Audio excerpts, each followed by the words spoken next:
Zee Marathi, चर्चाही होणारच.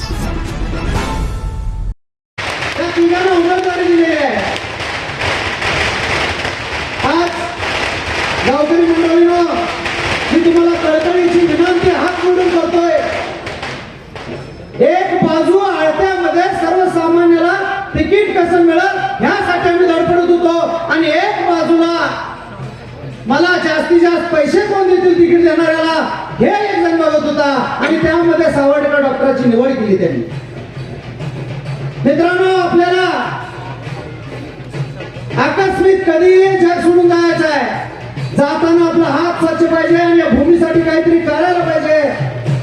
ह्या एकाच उद्देशाने आपल्या या परिवर्तन आघाडीमध्ये प्रत्येक माणूस धडपडायला आहे, आणि या प्रत्येक माणसाला तुम्ही यश द्यावं, आणि या प्रत्येक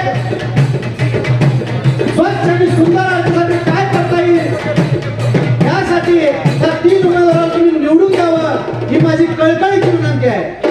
आज माननीय सौरभ शेट्टी साहेबांचं मनापासून सहर्ष स्वागत. आज त्या उमेदवारीसाठी झालेला इतिहास तो इतिहास आहे. सावर्डेतील मंडळी आले, सावर्डेतील मंडळी असू देत, नरेंद्रतील मंडळी असू देत, तुम्हाला मी या सभेच्या माध्यमातून एक ग्वाही देतो. मी पेक्षा आम्ही महत्वाचं म्हणून ज्यावेळी आरक्षण पडलं त्यावेळी उमेदवारी आमच्या गावाला मिळावं म्हणून सर्वप्रथम आम्ही धडपडत होतो. पण भविष्यात कोणतंही आरक्षण असू दे, तुमचा शब्द आमच्यासाठी प्रमाण असेल, मी हे सभागृहाच्या माध्यमातून सांगतो.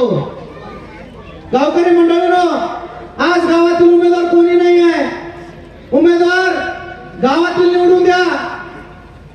जर समोरचा उमेदवार तुमच्याकडे येत असेल पण ज्यावेळी निवडून येईल त्यावेळी तुम्हाला हुडकावं लागेल. तुम्हाला आमदारकी वेळी अनुभव आलाय. राजू बाबांना मतदान करा म्हणून आम्ही तळमळीने सांगत होतो. राजू बाबांना कुठे हुडकायला जायची गरज नाही.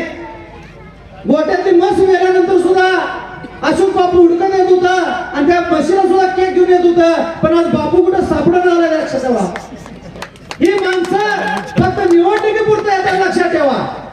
फक्त निवडणुकीपुरतं. आलट्या गावामध्ये या 2 वर्षात आमदार झाल्यापासून काय काम आहे तुम्ही सांगा. तसंच ही परिस्थिती ह्या जिल्हा परिषद सदस्याची होणार आहे. हा जिल्हा परिषद सदस्य हा आमदारकीसाठी सांगली वाया वारणा या मतदारसंघात आला होता. आमदारकीला तिकीट मिळालं नाही. सगळी पक्ष फिरून झाली. आमदारकीला काय मेळ बसला नाही. आळत्यामध्ये जिल्हा परिषदेला मेळ बसला, कारण आमचा गडी पैसे घेऊन कोणाला बी तिकीट देतोय. कारण आळत्यामध्ये जिल्हा परिषदेमध्ये उतरला. म्हणजे विचार करा, विचाराची विचारसरणी कुठपर्यंत गेल्या. आज ज्यावेळी उमेदवार प्रचाराला फिरतो समोरचा, त्यावेळी त्याला समोरचा माझ्या भगिनीचं वय सुद्धा दिसत नाही. उमेदवार म्हणतात तुमचं सुद्धा लाडकी बहीण मी निवडून आल्या चालू करणार बघा लगेच. अरे लाडकी बहीण चालू करणार म्हणजे काय उपकार करणार काय. शासनाची प्रत्येक जवाहरलाल नेहरूंच्या पासून आतापर्यंत ज्या स्कीमा शासनाच्या चालू आहेत त्या सगळ्या स्कीमा चालूच आहेत. कोणतीही स्कीम शासनाची बंद झालेली नाही. मनरेगासारखी स्कीम जी आहे ती पहिल्या दिवसापासून ज्यावेळी शासन तयार झालं त्यावेळेपासून आतापर्यंत चालूच आहे. मित्रांनो, कुठलीही शासन जी स्कीम देत्या ते आपल्यावर काही उपकार करत नाही. जिल्हा परिषदच्या माध्यमातून असू दे, पंचायत समितीच्या माध्यमातून असू दे, विविध स्वतःच्या स्वलाभाच्या ज्या स्कीमा असतात. आज तुम्ही बघितलं आपल्या गावामध्ये पंचायत समितीच्या माध्यमातून जवळपास 25 ते 30 विहिरी आपण काढलेले आहेत. अशाच पद्धतीनं परीट वहिनी असतील, थोरात असतील, यांनी वैयक्तिक स्कीमाला हात घालतील. बाकीचा लागणारा फंड जिल्हा परिषदचा आहे तो अलकाताई भांडून आणतील. अलकाताई ग्रामपंचायत सदस्य असताना जिल्हा परिषदच्या माध्यमातून ओपन जी मांडलेला आहे. ते साठ्यानगरला रुबाबात बसलेला ते देखील तुम्ही बघितलंय. काम कशाला म्हणतात. एकदा या महाविकास आघाडीवर विश्वास ठेवा आणि या 3 उमेदवारांना भरघोस मतांना निवडून द्या. विकास हे तुमच्या दरवाजापर्यंत आणल्याशिवाय सोडणार नाही. हीच माझ्या गावकरी मंडळींना मी तळमळीनं विनंती करतो. जास्तीत जास्त मतांना निवडून द्या.